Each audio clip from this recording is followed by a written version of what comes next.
আসল নয়, বিশ্বকাপে খেলেছিল নকল মেসি। বিশ্বকাপ জিততে নকল মেসির সাহায্য নিয়েছিল আর্জেন্টিনা। মাঠে গোল করা থেকে শুরু করে উদযাপন সবটাই করেছেন নকল মেসি।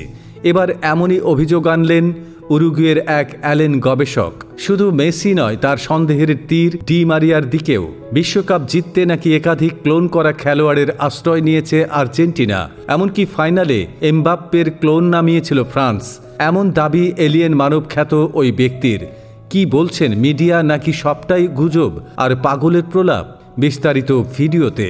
সবশেষ বিশ্বকাপটা যেন স্বপ্নের মতো ছিল লিওনেল মেসি আর শতকোটি ভক্ত অনুরাগীদের জন্য।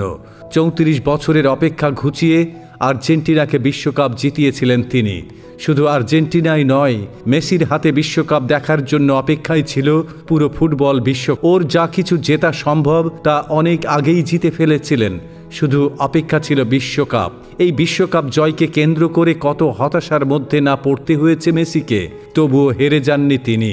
উরুগুইয়ান গবেষক বলেন, বিশ্বকাপ খেলেছেন নকল মেসি, যা কিনা একটি অ্যালিয়েন।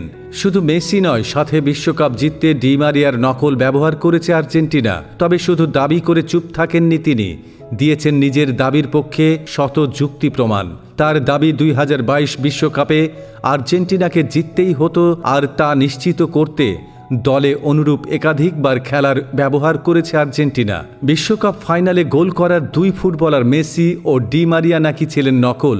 সেটি তিনি কিভাবে বুঝতে পেরেছেন তাকে জিজ্ঞাসা করায় তিনি উত্তর দেন, মেসির কান উপরের দিকে খাড়া, কিন্তু বিশ্বকাপে মেসির কান ছিল নিচে। তবে নকল মেসি মাঠে খেলে আসল মেসি কি করছিল, এই প্রশ্নের কোনো উত্তর দেননি তিনি।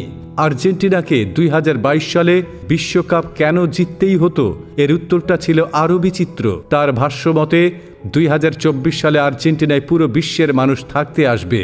শুধু আর্জেন্টিনা নয়, অন্য দলও নকল খেলোয়াড় ব্যবহার করেছে বলে দাবি করেছেন উরুগুয়ের এই গবেষক। ফাইনালে হ্যাট্রিক করা ওই টুর্নামেন্টের সর্বোচ্চ স্কোরার কিলিয়ান এমবাপ্পের নাকি নকল রেখেছেন বিশ্বকাপে। তার দাবি, কাতার ছিল নকল খেলোয়াড় ভর্তি, সবাই তাদের দেখলে বুঝতে পারেননি কেউ। চলতি মাসের শুরুতে দেওয়া এই সাক্ষাৎ বেশ ভাইরাল হয়েছে।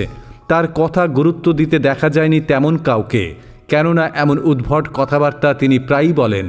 এমনকি নিজেকেও তিনি অর্ধেক মানুষ আর অর্ধেক এলিয়েন বলে দাবি করেন। সব মিলিয়ে বিশ্বকাপে খেলেছেন নকল মেসি।